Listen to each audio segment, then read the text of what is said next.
Hello YouTube, I'm Mr. Assassin, and to all 4 of you who decided to watch this video, this is my review of Mickey's Circus Mystery. You know how in gaming, that priceless little gem of your childhood, and once you bought a game, you weren't expecting it to be that good, but it ends up being one of your favorite pastimes simply because of the nostalgia value. Well, let's say this is mine.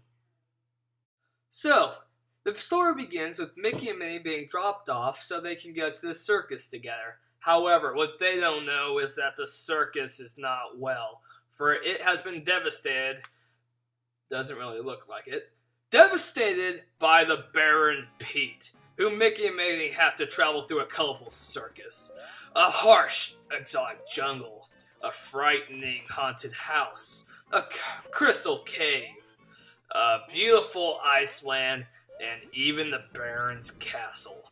While on their journey, Mickey Mouse meets up with Donald Duck, 2 friendly ghosts, and his dog Pluto. There of course are more Disney characters such as Clarabelle Cal, who runs the general store, and Goofy, who is in charge of the continue yes or no screen, but I can unfortunately find no clips of it. A very important question to ask before playing any game is, how's the game play? And while it's not the controls aren't as good as other side scrollers such as Mario or Sonic, it handles pretty well actually from what I would be expecting. Actually, now that I think of it, the haunted house scenes are pretty reminiscent of the Castlevania series. I can't quite explain it since it's not that similar. Another good thing about the game are the enemies. And of course you got the bosses, which are always a fun time. Some of them each have their own individual patterns. But however, I must say this, my personal favorite boss in this game is the second one at the circus. It's a lion that attacks you, but just look at his entrance.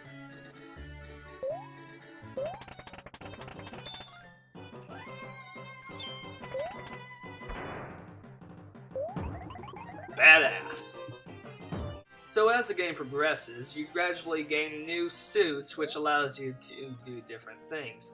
The vacuum suit allows you to trade enemies for coins and suck them up. Climber suit, pretty self-explanatory, and the cowboy suit shoots corks. So the final boss of the game, of course, is Baron Pete, and he's actually pretty easy, but takes a little while. All you really have to do is destroy the skull on his head and just bash him in the head a bunch of times.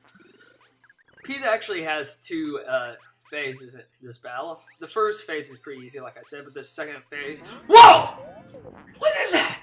Yeah, back when I was a kid, unlike now, I was actually pretty easy to frighten.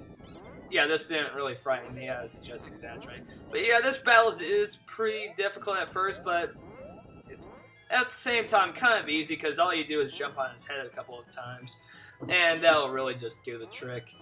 So anyway, after battling Pete for a while and killing him with the last blow, then Pete's soul proceeds to go into a magical orb, which Mickey and Minnie take for their own, and Mickey proceeds to throw with all his might the oh my god, look how far it's going. I did not expect Mickey to have that kind of an arm. And look, it clears up the sky, how wonderful. The game ends with Mickey and Minnie and the rest of the game riding on the bus after their job's well done. For all of you watching who I know are not thinking this on how I got the game, I'll just tell you. When I was a kid, I had the Sega Genesis, and that was really the only console I got until I got the Xbox in about 2005. So, I had a lot of Genesis games. So one day I went to a retro gaming store, and I saw this game. I thought, looks like a pretty fun game, so I got it.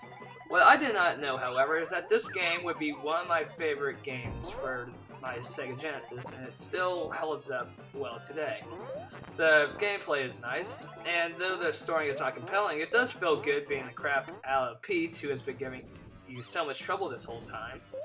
So that's always rewarding. Not only that, but I like the atmosphere of the game, actually. It's got, like I said before, that kind of Castlevania feel, especially inside Pete's castle and in the Haunted Mansion.